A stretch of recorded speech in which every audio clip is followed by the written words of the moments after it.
Hi everyone. Today I'm going to be profiling a Time Thief deck profile. There's a bit of a Raidraptor engine with some Phantom Knight cards as well in there, but predominantly the main strategy is Time Thieves. It's a really fun combo slash control deck because while it does play like a combo deck in terms of setting up your board, you then proceed to control the board in a variety of ways. It doesn't really set up hard negations as such. There's a couple of negation cards, but it plays like a control deck once you've got a board established. So I'll go through the choices. Now, one thing I was really mindful of is trying to make it look at least like a Time Thief deck. I know the last time I profiled a Time Thief deck, this was before Ghost from the Past, it probably looked a lot like a Raidraptor deck. It's because the two synergize very well, and this definitely still has those Raidraptor elements, but otherwise it's more of a Time Thief deck in terms of the end board and some of the card choices here. So we're playing 3 Time Thief Winder. This is a free special summon if you're already controlling an Xyz. Otherwise you can normal summon it, and it searches a Time Thief card on summon. We've got 3 Time Thief Adjuster. This is one of the new cards from Ghost from the Past when that came out. It can summon itself when you summon another Time Thief, or when it's normal special summons, you can send a Time Thief card from deck to the grave, but you can only use one effect per turn. So keep that in mind. Don't accidentally activate both effects. 3 Time Thief Regulator. This is your best normal summon. This is a very big combo just on its own. And I'm playing 1 Bezel Ship and 1 Chrono Quarter. Both come up in different situations. I really like Bezel Ship. I like that it's also an interruption. You can quick effect, tribute it, and attach a material from your opponent's graveyard to it, which is really strong. The Raidraptor cards. I'm playing 2 Raider's Wing, and I'm playing 2 Strangle Lanius. Now these work as extenders, but they're also searchable. I'm then playing 1 Mimicry Lanius, playing 1 Singing Lanius, and 1 Pain Lanius. Now the reason why I'm playing this ratio in particular is because you do get a number of searches throughout just the main combos. So typically you get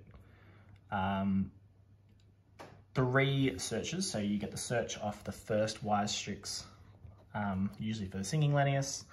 Then you get the summon off of Wise Strix. So I'm talking about 4 Strix. 4 Strix gives you the first search.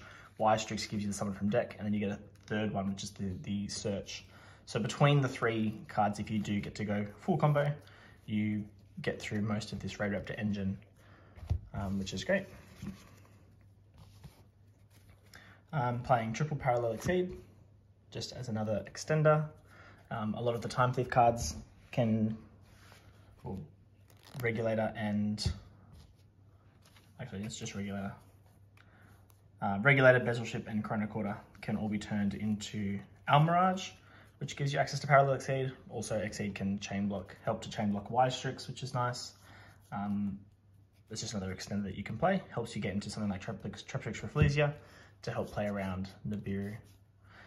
Then for the Phantom Knight cards, I'm playing 1 Ancient Cloak, 1 Silent Boots, and 1 Stained Greaves. So depending on your hand will depend on which one of these 2 that you go for off of the Ancient Cloak. So Silent Boots and Stained Greaves. Ideally, Silent Boots will most likely be your first pick because it gives you a Fog Blade on the end board, which helps you to deal with something like Dark Ruler, because all your Time Thief cards are generally quick effects, so you can respond with them after Fog Blading something. For the spells, I'm only playing 3 spells in the deck. This deck doesn't really need spell cards. I'm playing 1 Time Thief Startup. I'm not really playing it for its effect. I'm just playing it for the fact that it is a spell card, and I can attach it using the Perpetua in the extra deck. So it can attach that to any Time Thief monster, which is great, and it gives it the spell effect. I'm playing Called by the Grave, and I'm playing a Rank Up Magic Soulshave Force to help us get into Cyber Dragon Infinity mid-combo, which is also helpful against things like Nibiru. So just those 3 spells.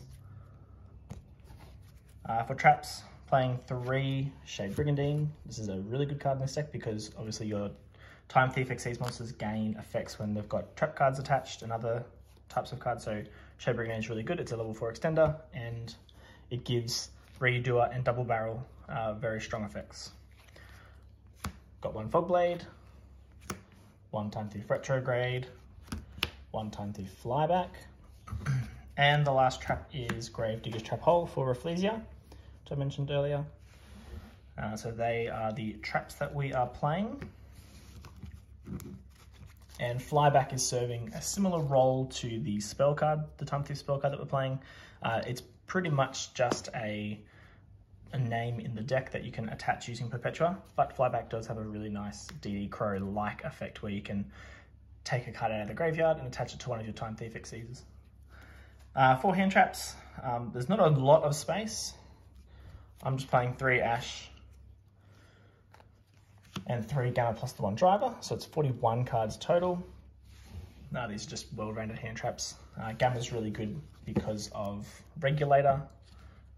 Having Regulator, although if they do Ash, the Regulator, there's not actually a lot you can do with the 2 monsters that you summon, so the Gamma and the Driver. There's not a lot you can actually do with them, but it's just there to stop Ash. For the extra deck, playing 2 Redoer, 1 Double Barrel, and 1 Perpetua for the Time Thief Exceeds monsters. And with a general hand, you can pretty much get into all 3 of these turn 1, which is really cool.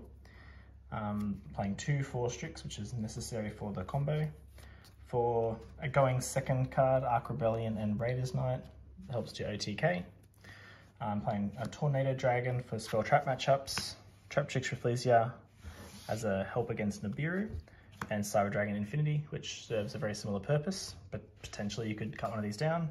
And then for the links, playing Rusty, playing Megaclops just as a interesting tech card, Wire Strix and Almirage. Still going to do more testing. Some of this extra deck might not be ideal. For example, Almirage, the number of extenders this deck has, Almirage might not be necessary, although it does help you to protect against Nibiru a lot earlier if you do happen to open with a card that you can obviously turn into Almirage. But what I'll do is I'll show you some test hands and go from there. Okay, so the first combo I'm going to show you is just what you can do with just Regulator. Regulator is very strong. We would start by normal summoning Regulator.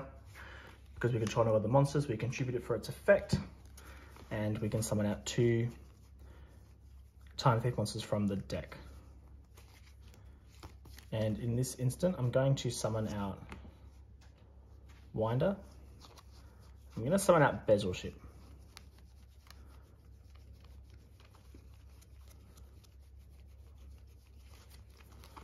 Now Winder's going to get its effect on summon, and we're going to use it to search Adjuster. So this gives us another extender. Now, what we could do as well here is we could add Retrograde, which helps against Dark Ruler, but we're going to end with a Fog Blade instead, which gives us another, not an out to Dark Ruler, but just gives us a way of playing around it.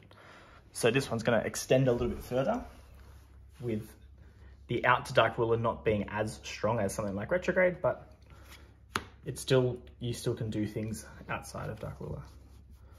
So we're going to overlay for Force Strix.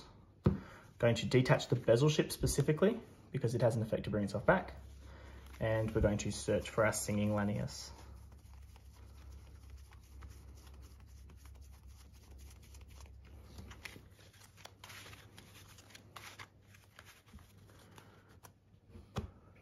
We'll then use the effect of Bezel Ship in the graveyard.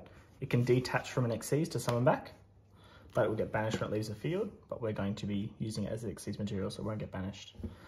We can then obviously chain Adjuster because a Time Thief was summoned, so it will summon out. It will not get its effect to send because it's only 1 effect per turn, only once that turn. We can then summon out the Singing Lanius from our hand, and we can turn our 2 Winged Beasts into a Wire Strix. Now Wire Strix is going to get its effect to summon, and I'm going to summon out the Mimicry Lanius. Now the reason we're summoning out Mimicry Lanius is because it does give us A lot of the Raidraptor monsters can be used twice, so I could summon them and then bring them back, but Mimicry kind of gives us an extra use of a monster. It kind of equates for 3 monsters on its own rather than just 2, so it gives us an extra body. But what we'll do is we'll now use the Bezel Ship and the Mimicry Lanius to make our second Y-Strix, and we're going to use Y-Strix, specifically detaching Mimicry Lanius to search. And what we'll do is we'll search Strangle Lanius here, and Y-Strix activates because a Raidraptor Xyz monster activated its effect, and Y-Strix is going to set our rank up magic directly to the field.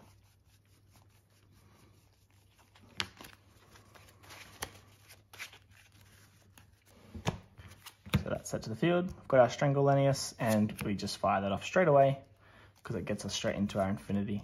So we summon the Raidraptor 4-Strix and the Infinity.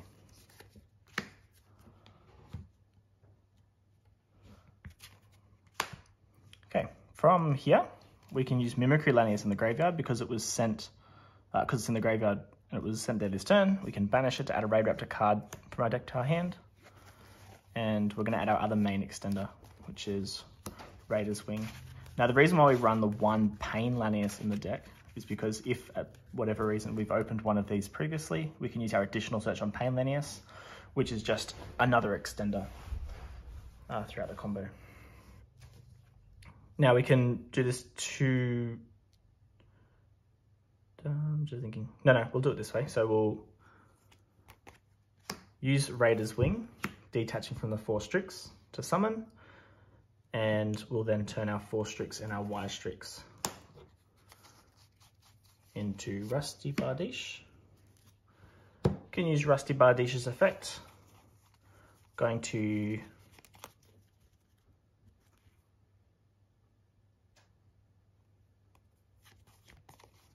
can keep the Ancient Cloak. I'm just going to send the Silent Boots, and Rusty's going to set our Shade Brigandine, and then we can banish the Silent Boots, and we're going to grab Fogblade.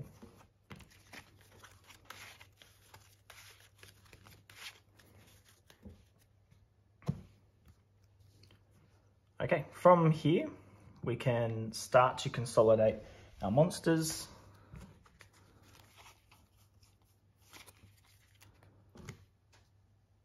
Okay, we can overlay these two. We can make Perpetua. Perpetua with Raider's Wing is really nice because it can't be targeted. And now we can summon out the Strangle Lanius, and it's going to get its effect because we have Cyber Dragon Infinity with a dark, so it's control an Xyz monster with a dark Xyz monster's material. We can target a level 4 or lower Raidraptor monster in a graveyard and special summon it with effects negated. So we'll summon back out our Singing Lanius. We've got our Shade Brigandine, and we can turn these into our Time Thief Redoer, setting the Fogblade. And so without anybody here, we didn't even need to really reborn the Singing Lanius. We probably just leave it in the grave in this case. And what we can do now is we can actually just use Perpetua's Quick Effect straight off the bat and get that out of the deck and attach it straight to our Redoer.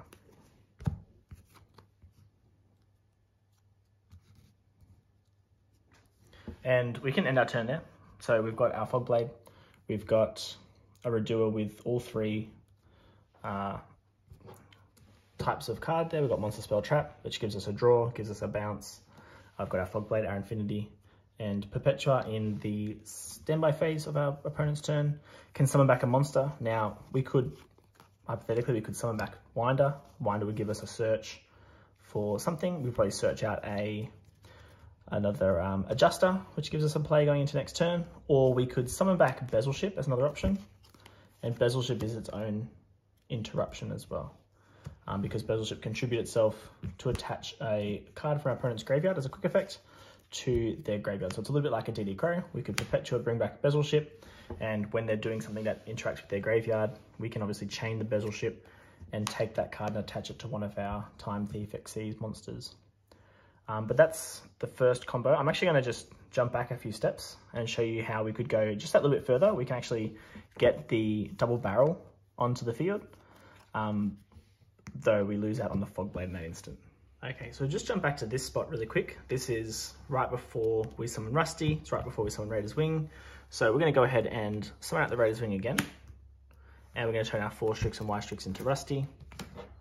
Same as before, except now we're going to actually use Rusty. Oops. We're going to use Rusty differently. We're going to use Rusty to send Ancient Cloak and set to the field the Shade Brigandine. And then we're going to banish the Ancient Cloak and we're going to search Stained Greaves. So Rusty's effect can get you into a rank 4 with a trap, which is really good, which is what we're going to use. So what we can do now is we can activate the Shade Brigandine summon itself, which is going to trigger Stained Greaves in hand because another Phantom Knights monster is special summoned to the field. We can special summon this card from the hand, then increase its level by 1. So it'll become 4. We've got our 4 here, and we can overlay those straight away into a Redoer, ready to go. We can overlay these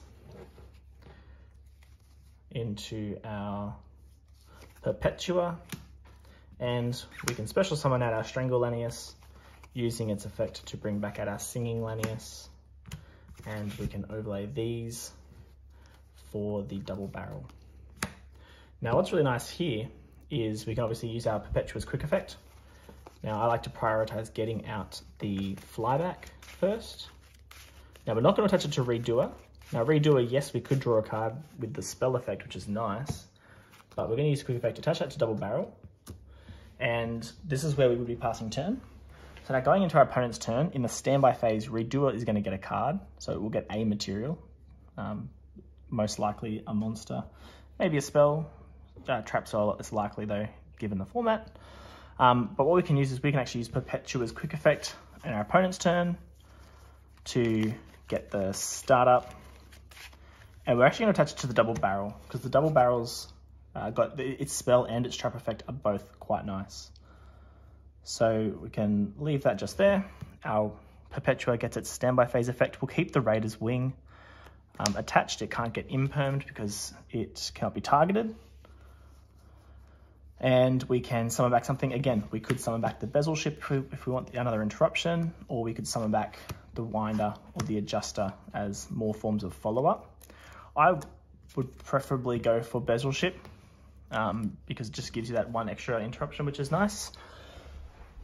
And then we can obviously prioritize the Perpetua's effect for the standby phase of our next turn to bring back something like Winder or Adjuster to give us more follow through on the next turn. But what we have here is double barrel has all 3 of its effects when the opponent activates card or effect. We could detach all 3. This is a take control of one phase that monster opponent controls until the end phase, cannot declare an attack or activates effects. The trap is a negate the effects of one effect monster on the field until the end of the turn. So this is kind of 2 interruptions in one, and this will just make it gain 400 attack, which is pretty irrelevant, but you get all 3 of those. Redoer will bounce itself out by detaching a monster and a trap, and if we were lucky to get a spell, obviously we get to draw there as well, which is really cool. And obviously our Bezel Ship is a DD Crow for our opponent. Infinity has a negate and destroy. So theoretically, our board might look something like this, assuming we deal with everything, and the end phase Redoer would return. We would draw for our turn. Perpetua in the standby phase would detach to summon back probably our Winder here, so we can get our search. Searching for something like Adjuster. And obviously Redoer would get a card, but from here we can start to consolidate our board. We could turn some of our monsters into, for example, a Megaclops. We could turn them into a Megaclops, and really we'd just be pushing for game here because we've got Raider's Wing in the graveyard that we can use. We've got Flyback, which is another DD Crow that we can use. Bezel Ship can bring itself back as well. Stained Greaves, depending on our draw, we can banish Stained Greaves if we draw into a Phantom Knight monster. Something like, obviously, Silent Boots, but also the Raider's Wing is always treated as a Phantom Knight monster. So the follow-up following that is also really, really strong. There's plenty of ways to push further. We could obviously get to Redoer again. We could get to Raider's Knight Arc Rebellion, and we're just really just pushing for game at this point. from there. But that's the main combo that we're going for. Obviously this second variation does not take into account Dark Ruler No More, which, I mean, if it's game 1 and you're winning the die roll, you could probably go for it, but going into games 2 and 3, you definitely want to have some kind of plan for Dark Ruler No More coming in. But now I'll just show you some quick test hands and see if we can combo off with what we draw. Okay, for test hand number 1, we have Singing Lanius, Winder, Pain Lanius, Raider's Wing, and Ancient Cloak. So we can definitely do things with this. We've got plenty of extenders in our hand. What I would probably be starting with in this instance is Raider's Wing. We would normal summon it, target it with Pain Lanius so we don't lose any life points because it's got 0 attack, and summon it to the field. It summons out as a monster with the same level. So 2 level 4s. That would go into 4 Strix. We don't need to search Singing Lanius, so we could obviously just search for probably detach the Raider's Wing because it's more useful in the grave, and search out Strangle Lanius. It's the only other Raidraptor we haven't really used or haven't got access to. And from here, we'd be able to pretty much go full combo here. Now, what we could do in this hand that's really nice is, I'm not going to play it out, but once we get to Rusty, we can send the Stained Greaves. We've got enough extenders here, but we could send the Stained Greaves. Its banish effect would summon out the Ancient Cloak, and it then increases its level by 1. So we'd have a level 4 Ancient Cloak on the field, which means once that goes, we then get access to Fogblade as well. So we still get Fogblade, we still get a level 4 extender, so that's really nice in that case. But I'm not going to play that one out. That one was going to go very far. All right, we'll do another quick one. Again, I'm not going to play them all out. I'm just going to see if we can build a board. We'll also check if going second we have anything. Obviously we can't fit as many hand traps in this deck. Okay, and this hand is not very good at all. Really not good at all. Okay, we don't really get anywhere with this because we can't get to a rank 4. So without being able to get to a rank 4, we have a problem.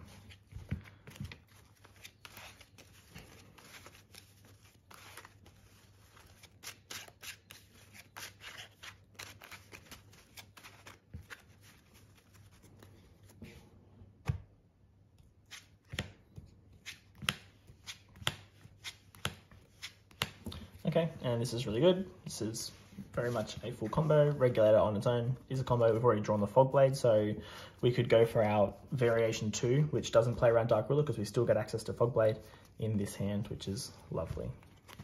And also, another thing to note with this hand in particular is we searched Adjuster in that variation 2 to get extra bodies on field, but because we've already opened it, Regulator, when it summons out Winder, we'd be searching out Retrograde, which is also the counter trap to stop Dark Ruler No More. So that would go, that hand boost there was very strong.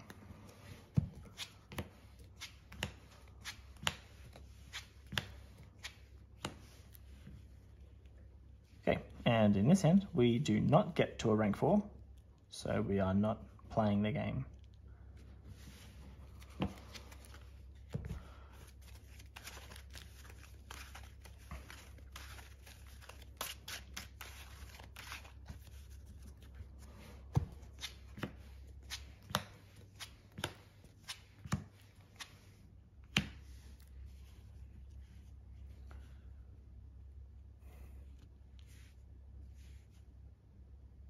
Okay, yet another hand that we actually can't play the game with this one either, which is unfortunate. Yeah, there's nothing we can send off Adjuster that's going to give us a body on its own. The monsters that we want to send to the grave need an Xyz monster already on the field.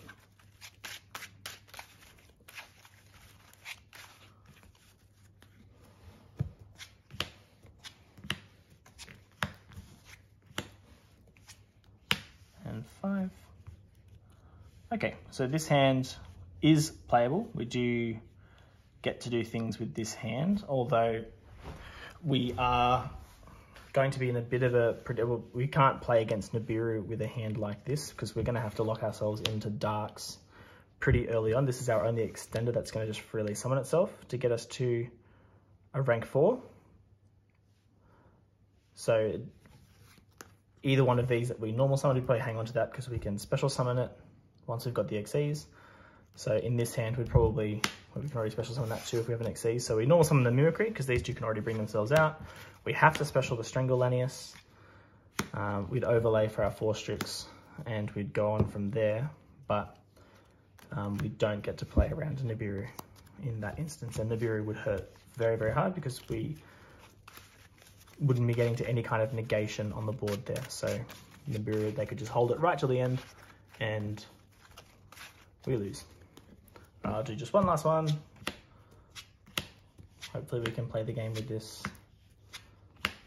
Okay, and this is exactly like that previous one. So we can play the game definitely, but it's again not going through Nibiru, which just gives us a little bit of a problem. But otherwise, that's the deck. It's really fun to play. The Time Thieves look really cool.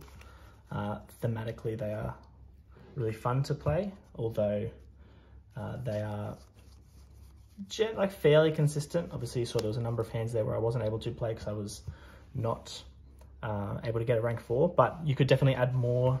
You can make it less of a Time Thief deck by adding more Raidraptor cards, which would give you more extenders to be able to play the game better, just getting to a rank 4 and starting off from there. But it's a fun deck to play at locals. Unfortunately, we can't play at locals at the moment due to a COVID lockdown, but when we get back to it, this is a deck that I'm definitely looking forward to trying out. Thanks for watching.